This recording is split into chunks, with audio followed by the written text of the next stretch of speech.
ಕರುಳಿನ ಚಲನೆಯನ್ನು ಸುಲಭಗೊಳಿಸಿ ಮಲಬದ್ಧತೆ ಮುಂತಾದ ಸಮಸ್ಯೆಗಳನ್ನು ನಿವಾರಿಸುವುದು ಯಾವುದು?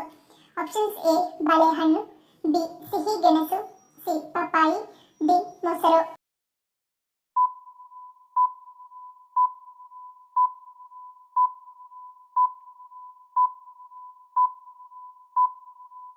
ಉತ್ತರ ಆಪ್ಷನ್ ಸಿ ಪಪ್ಪಾಯಿ.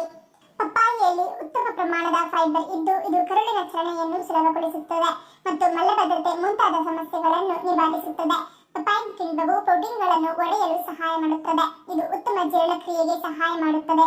ಖಾಲಿ ಹೊಟ್ಟೆಯಲ್ಲಿ ಇದನ್ನು ತಿನ್ನುವುದರಿಂದ ದಿನದ ಆರಂಭದಲ್ಲಿಯೇ ಜೀರ್ಣಾಂಗ ವ್ಯವಸ್ಥೆಗೆ ಆರೋಗ್ಯಕರ ಉತ್ತೇಜನ ಸಿಗುತ್ತದೆ. ಮಳೆಗಾಲದಲ್ಲಿ ರೋಗನಿರೋಧಕ ಶಕ್ತಿ ದುರ್ಬಲಗೊಳ್ಳುತ್ತದೆ. ಇದು ಶೀತ ಮತ್ತು ಕೆಮ್ಮಿನ ಸಮಸ್ಯೆಯನ್ನು ಹೆಚ್ಚಿಸುತ್ತದೆ.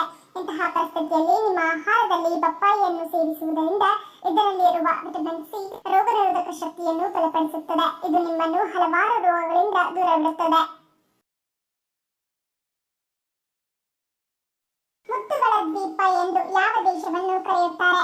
Options A Bharat, B Japan, C Bahrain, D New Zealand.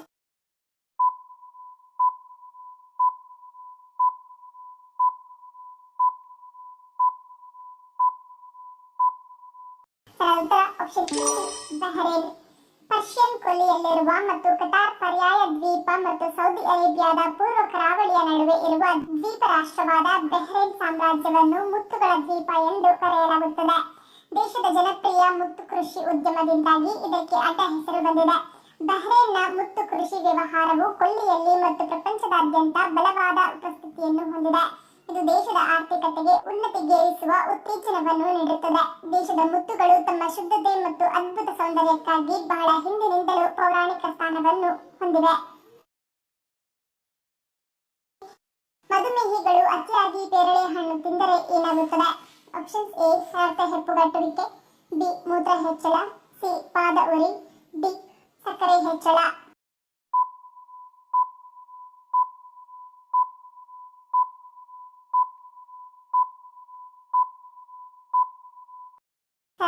Option D ಸಕ್ಕರೆ ಹೆಚ್ಚಳ.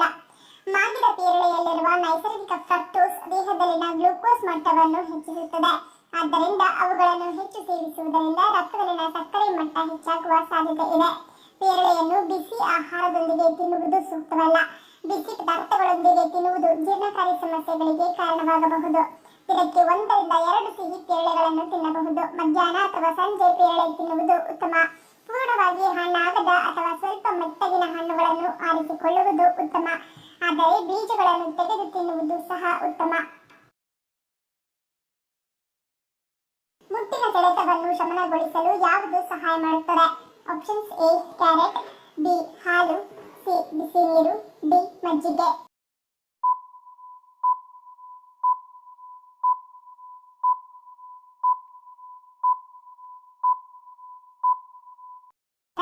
ಆಪ್ಷನ್ ಸಿ ಬಿಸಿ ನೀರು.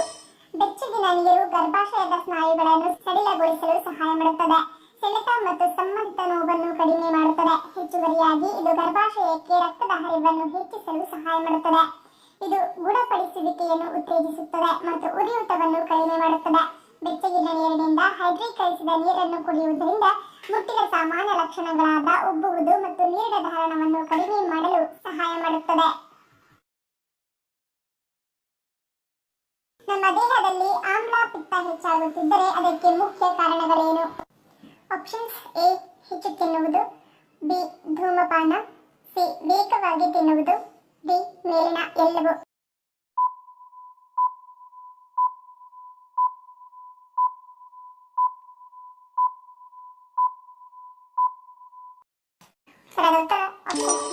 ಮೇಲಿನ ಎಲ್ಲವೂ.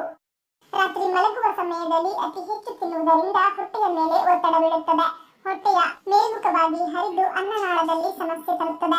ತಿಂದ ಕೂಡಲೇ ಮಲಗುವುದರಿಂದ ಗುರುತ್ವಾಕರ್ಷಣೆಯು ಹೊಟ್ಟೆಯ ಆಮ್ಲವನ್ನು ಕಡಿಮೆ ಮಾಡಲು ಸಹಾಯ ಮಾಡುತ್ತದೆ. ವಿಶೇಷವಾಗಿ ಊಟದ ನಂತರ ಆಮ್ಲವು ಅನ್ನನಾಳಕ್ಕೆ ಮತ್ತೆ ಸುಲಭವಾಗಿ ಹರಿಯುತ್ತದೆ. ನಿಕೋಟಿನ್ ಕೆಳಗಿನ ಅನ್ನನಾಳದ ಸ್ಪಿಂಕ್ಟರ್ ಅನ್ನು ದುರ್ಬಲಗೊಳಿಸುತ್ತದೆ. ಇದು ಆಮ್ಲ ಹಿಮ್ಮುಖ ಹರಿವಿಗೆ ಹೆಚ್ಚು ಒಳಗಾಗುವಂತೆ ಮಾಡುತ್ತದೆ. ವೇಗವಾಗಿ ತಿನ್ನುವುದರಿಂದ ನಿಮ್ಮ ದೇಹವು ಆಹಾರವನ್ನು ಸರಿಯಾಗಿ ಜೀರ್ಣಿಸಿಕೊಳ್ಳಲು ಅವಕಾಶ ನೀಡುವುದಿಲ್ಲ. ಇದರಿಂದ ಅತಿಯಾಗಿ ತಿನ್ನುವುದಕ್ಕೆ ಕಾರಣವಾಗಬಹುದು. ಇದು ರಿಫ್ಲೆಕ್ಸ್ ಅಪಾಯವನ್ನು ಹೆಚ್ಚಿಸುತ್ತದೆ. ಹೆಚ್ಚಿನ ಮಟ್ಟದ ಒತ್ತಡವು ಹೊಟ್ಟೆಯ ಆಮ್ಲ ಉತ್ಪಾದನೆಯನ್ನು ಹೆಚ್ಚಿಸುತ್ತದೆ.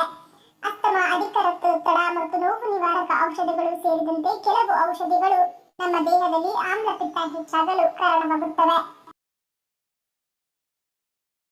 ಚರ್ಮವನ್ನು ಶುದ್ಧೀಕರಿಸುವ ಮತ್ತು ಕಾಂತಿಯುತಗೊಳಿಸುವ ಸಾಮರ್ಥ್ಯಕ್ಕೆ ಯಾವುದು ಹೆಸರುವಾಸಿಯಾಗಿದೆ?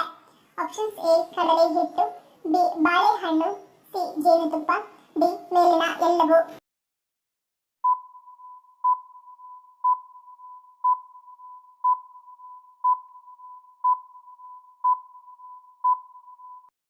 ಸರಿಯಾದ ಆಪ್ಷನ್ ಡಿ ಮೇಲಿನ ಎಲ್ಲವೂ.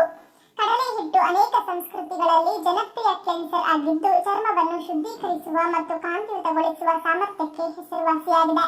ಬಾಳೆಹಣ್ಣು ಚರ್ಮದ ಸುಕ್ಕನ್ನು ತಡೆಯುವ ಮತ್ತು ಸೂಕ್ಷ್ಮ ರೇಖೆಗಳನ್ನು ನಿವಾರಿಸಲು ಸಹಾಯ ಮಾಡುತ್ತದೆ ಹಾಗೂ ಜೇನುತುಪ್ಪವು ಬ್ಯಾಕ್ಟೀರಿಯಾ ವಿರೋಧಿ ಮತ್ತು ಮಾಯಿಶ್ಚರೈಸಿಂಗ್ ಪ್ರಯೋಜನಗಳನ್ನು ಒದಗಿಸುತ್ತದೆ.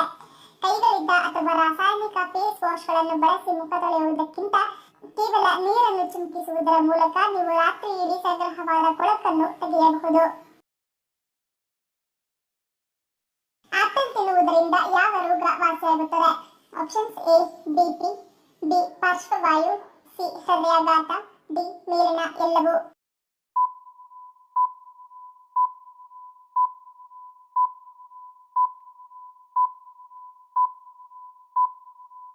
ಸರಿಯಾದ ಆಪ್ಷನ್ ಡಿ ಮೇಲಿನ ಎಲ್ಲವೂ.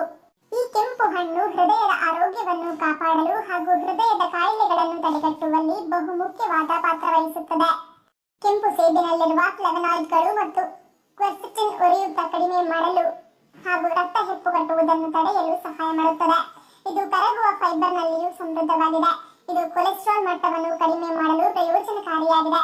ಸೇಬುಗಳನ್ನು ನಿಯಮಿತವಾಗಿ ತಿನ್ನುವುದು ರಕ್ತದೊತ್ತಡ ಮತ್ತು ಪಾರ್ಶ್ವವಾಯು ಅಪಾಯ ಕಡಿಮೆ ಮಾಡಲು ಸಹಾಯ ಮಾಡುತ್ತದೆ. ಆಪಲ್ ಸಿಪ್ಪೆಗಳು ಹೆಚ್ಚು ಪ್ರಯೋಜನಕಾರಿ, ಆದ್ದರಿಂದ ಸೇಬನ್ನು ಸಿಪ್ಪೆಯೊಂದಿಗೆ ಸೇವಿಸುವುದು ಅತ್ಯುತ್ತಮ ಎಂದು ಹೇಳಲಾಗುತ್ತದೆ. ಮನೆಯಲ್ಲಿ ಗಂಡಸರು ದೀಪ ಹಚ್ಚುವುದರಿಂದ ಏನಾಗುತ್ತದೆ?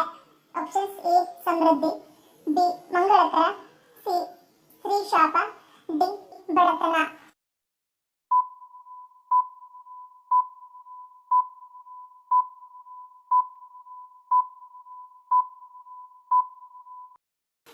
ಆಪ್ಷನ್ ಎ ಮತ್ತು ಡಿ. ಮನೆಯಲ್ಲಿ ಗಂಡಸರು ದೀಪ ಹಚ್ಚುವುದರಲ್ಲಿ ಯಾವುದೇ ತಪ್ಪಿಲ್ಲ. ಇದು ಧಾರ್ಮಿಕ ಆಚರಣೆಯಾಗಿದ್ದು ಮನೆಯಲ್ಲಿ ದೀಪ ಹಚ್ಚುವುದು ಮಂಗಳಕರವೆಂದು ಪರಿಗಣಿಸಲಾಗುತ್ತದೆ. ಸಾಮಾನ್ಯವಾಗಿ ಮನೆಯ ಹಿರಿಯರು ದೀಪ ಹಚ್ಚುತ್ತಾರೆ, ಆದರೆ ಮನೆಯ ಯಾವುದೇ ಸದಸ್ಯರು ದೀಪ ಹಚ್ಚಬಹುದು.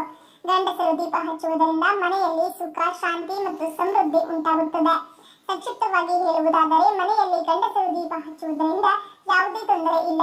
ಇದು ಮನೆಯಲ್ಲಿ ಶುಭ ಮತ್ತು ಮಂಗಳಕರ ವಾತಾವರಣವನ್ನು ಸೃಷ್ಟಿಸುತ್ತದೆ. ಪಾಲಕ್ ಸೊಪ್ಪನ್ನು ಅತಿಯಾಗಿ ಸೇವಿಸುವುದರಿಂದಾಗುವ ಪರಿಣಾಮವೇನು? ಆಪ್ಷನ್ಸ್ ಎ ರಕ್ತಹೀನತೆ, ಬಿ ಕಾಂತಿಯುತ ಚರ್ಮ, ಸಿ ಯಕೃತ್ ಶುದ್ಧಿ, ಡಿ ಉತ್ತಮ ಉಸಿರಾಟ.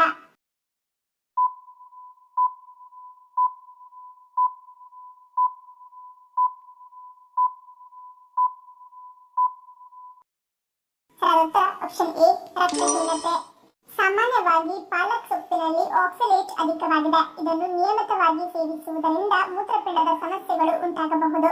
ಪಾಲಕ್ ಸೊಪ್ಪಿನಲ್ಲಿರುವ ಆಕ್ಸಲೇಟ್ ಕ್ಯಾಲ್ಸಿಯಂ ಮತ್ತು ಕಬ್ಬಿಣದಂತಹ ಖನಿಜಗಳಿಗೆ ಸಂಬಂಧಿಸಿದ ಸಮಸ್ಯೆಗಳನ್ನು ಹೆಚ್ಚಿಸುತ್ತದೆ. ಇವುಗಳನ್ನು ಅತಿಯಾಗಿ ತಿನ್ನುವುದರಿಂದ ದೇಹದಲ್ಲಿ ಕಬ್ಬಿಣದ ಮಟ್ಟ ಕಡಿಮೆಯಾಗುವುದರ ಜೊತೆಗೆ ರಕ್ತಹೀನತೆಯ ಸಮಸ್ಯೆಗಳಿಗೂ ಕಾರಣವಾಗಬಹುದು. ಆಲೂಗಡ್ಡೆ ಕೂಡ ತುಂಬಾ ಒಳ್ಳೆಯದು, ಆದರೆ ಅವುಗಳನ್ನು ಅತಿಯಾಗಿ ಸೇವಿಸುವುದರಿಂದ ಮೂತ್ರಪಿಂಡಗಳಲ್ಲಿ ಕಲ್ಲುಗಳು ರೂಪುಗೊಳ್ಳಬಹುದು.